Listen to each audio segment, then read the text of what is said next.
بسم اللہ الرحمن الرحیم۔ السلام علیکم محترم سامعین اور عزیز طلبہ کرام، امید کرتا ہوں کہ آپ تمام حضرات خیر و عافیت سے ہوں گے۔ آج کا ہمارا سبق نمبر 41 ہے، کتاب میں السادس والعشرون ہے، 26واں سبق۔ تو یہ بھی انہی سبق کا لاحقہ ہے جو ہم نے گزشتہ 2 سبقوں میں اور 2 لیکچروں میں پڑھا ہے۔ تو آئیے یہاں بھی کچھ پریکٹس ہو جائے گی اور ہمیں ہمارا سبق ازبر یاد ہو جائے گا۔ دیکھو یہاں پر لکھا ہے الفعل المضارع۔ مضارع کیا ہے؟ میں نے کہا تھا جو حال کو یا استقبال کو بتائے، جس میں کوئی عمل یا حال میں ہو رہا ہو یا استقبال میں ہو رہا ہو، اس کو مضارع کہتے ہیں۔ یہاں پر مذکر ہے یعنی مذکر والے صیغے، مؤنث کا ذکر نہیں ہے۔ دیکھو خالد یقول، قال یقول، قال معنی وہ کہتا ہے یا اس نے کہا، اور یقول ہے یعنی خالد کہہ رہا ہے، خالد کہہ رہا ہے انا میں تلمیذ شاگرد ہوں، انا میں فی الفصل صف میں ہوں، کلاس میں ہوں، انا فی الفصل میں کلاس میں ہوں، آخذ الکتاب میں کتاب کو اٹھاتا ہوں، اقوم من مکانی میں اپنی جگہ سے اٹھتا ہوں، وامشی الی الباب میں دروازے کی طرف چلتا ہوں، افتح الباب میں دروازہ کھولتا ہوں، اخرج من الغرفۃ میں کمرے سے نکلتا ہوں، واذهب الی البیت اور گھر کی طرف جاتا ہوں۔ تو اس میں ہم نے یقول میں یا دیکھا، ہم نے کہا تھا یا کس چیز کی علامت ہے؟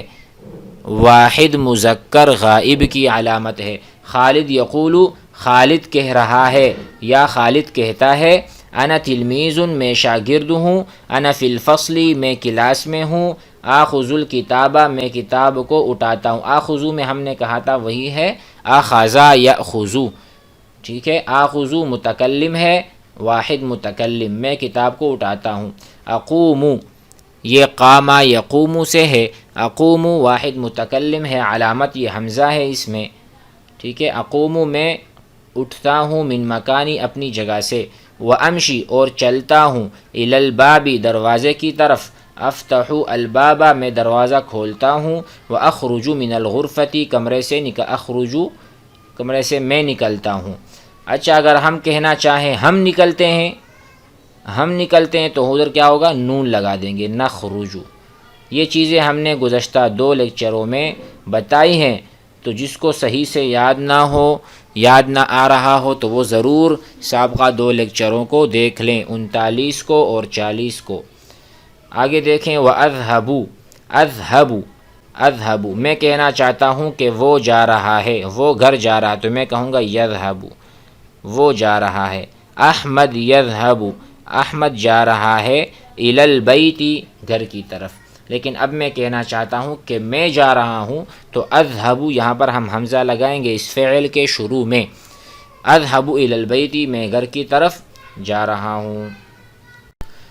اب یہاں پر استاد اور شاگرد کے درمیان مکالمہ ہے، کچھ باتیں ہیں، اس سے بھی ہمارے سابقہ لیکچرز کی مشق ہوگی اور پریکٹس ہوگی۔ آئیے اس کو بھی سنتے ہیں۔ مذکر کو ہم جب حکم دیتے ہیں، حکم اور امر کرتے ہیں، تو ہم وہاں پر قام یقوم سے امر کا صیغہ بناتے ہیں، تو ہم کہتے ہیں قم، کیا؟ قم یا خالد، اے خالد کھڑے ہو جاؤ، قم یا خالد، اے خالد کھڑے ہو جاؤ۔ جس طرح میں کہوں کہ آپ بات کرو، قل یا ایھا الکافرون، قل هو اللہ احد، اے نبی جی آپ کہہ دیجئے، قل جسی طرح قل ہے اسی طرح قم بھی ہے کہ کھڑے ہو جائیں۔ اگر میں آپ سے کہوں آپ کھڑے ہوتے ہیں تو اس میں ہم کہتے ہیں تقوم، کیا کہیں گے؟ تقوم، آپ کھڑے ہوتے ہیں۔ اسی طرح میں کہوں وہ کھڑا ہوتا ہے تو یقوم، میں کھڑا ہوتا ہوں، اقوم میں کھڑا ہوتا ہوں، جس طرح ہم نے بھی اوپر پڑھا، اقوم الی الباب، اقوم من الصف، اس طرح ہم نے اوپر پڑھا ہے۔ تو یہ 4 چیزیں ہو گئیں۔ یہ امر ہے، قم یا خالد، اے خالد کھڑے ہو جاؤ، انا میں اقوم کھڑا ہوتا ہوں، دیکھا آپ نے یہاں پر شروع میں حمزہ آ چکا. این انت آپ کہاں ہے؟ انا فی الفصل میں کلاس میں ہوں. خذ الکتابہ یہ پھر امر ہے، امر ہم نے سکھایا تھا، حکم ہے. خذ الکتابہ کتاب کو اٹھائیے. آخذو میں اٹھاتا ہوں، الکتابہ کتاب کو. امشی یہ مشا یمشی اوپر ہم نے پڑھا تھا وامشی الی البیت، وامشی تو یہ اس کا امر ہے. امشی چلیے، الی الباب دروازے کی طرف. امشی میں چلتا ہوں، الی الباب دروازے کی طرف. اخرج من الغرفہ، اخرج یہ بھی خرجا یخرجو کا امر ہے. اخرج من الغرفتی کمرے سے باہر نکلیں. جواب ہے اخرج میں نکلتا ہوں کمرے سے. اذهب جائیے، الی البیت گھر کی طرف. اذهب الی البیت میں گھر کی طرف جاتا ہوں، جا رہا ہوں. یہ دو اور فقرے ہیں، اس کا بھی ہم سیدھا ترجمہ کر دیتے ہیں. جو ہم نے اس کے قواعد یا اصول بتائے تھے وہاں دیکھ لیے جائیں سابقہ 2 لیکچروں میں. محمود یقول محمود کہتا ہے، یا خالد اے خالد. انت تلمیذ آپ شاگرد ہیں. انت فی الفصل آپ کلاس میں ہیں. تأخذ الکتاب آپ کتاب اٹھاتے ہیں. وتقوم آپ کھڑے ہوتے ہیں. من مکانک اپنی جگہ سے. وتمشی اور آپ چلتے ہیں. الی الباب دروازے کی طرف. وتفتح الباب آپ دروازہ کھولتے ہیں. وتخرج من الغرفۃ اور آپ کمرے سے نکلتے ہیں. من الغرفہ، الغرفہ کہتے ہیں کمرے کو. وتخرج آپ نکلتے ہیں. من الغرفۃ کمرے سے. وتذهب اور آپ جاتے ہیں. الی البیت گھر کی طرف. سعید یقول سعید کہتا ہے، خالد تلمیذ خالد شاگرد ہے. ہوا کون مراد ہے؟ خالد مراد ہے. ہوا وہ جو خالد جس کے بارے میں بات کر رہے ہیں تیسرا شخص.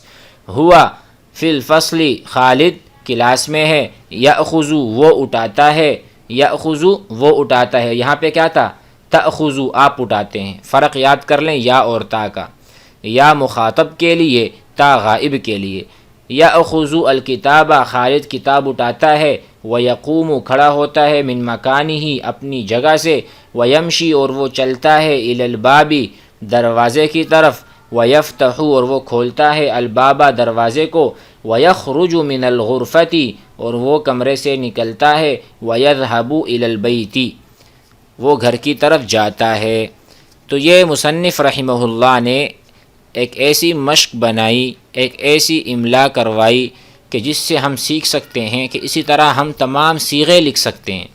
جس طرح انہوں نے یقولو یا یہاں سے شروع کیا تأخذ الکتاب اور دوسرے فقرے میں کہا یأخذ الکتاب، اسی طرح ہم بنانے لگ جائیں انا آخذ الکتاب اقوم من مکانی، اسی طرح ہم اس کو بھی لکھ لیں. اور نأکلو نأخذو اس کو بھی لکھ لیں. تو اللہ تعالی ہمیں عربی بآسانی یاد کروائے اور ہمیں توفیق دے کہ ہم اوروں کو سکھائیں. انشاءاللہ آئندہ لیکچر کے ساتھ ملیں گے. السلام علیکم ورحمۃ اللہ وبرکاتہ.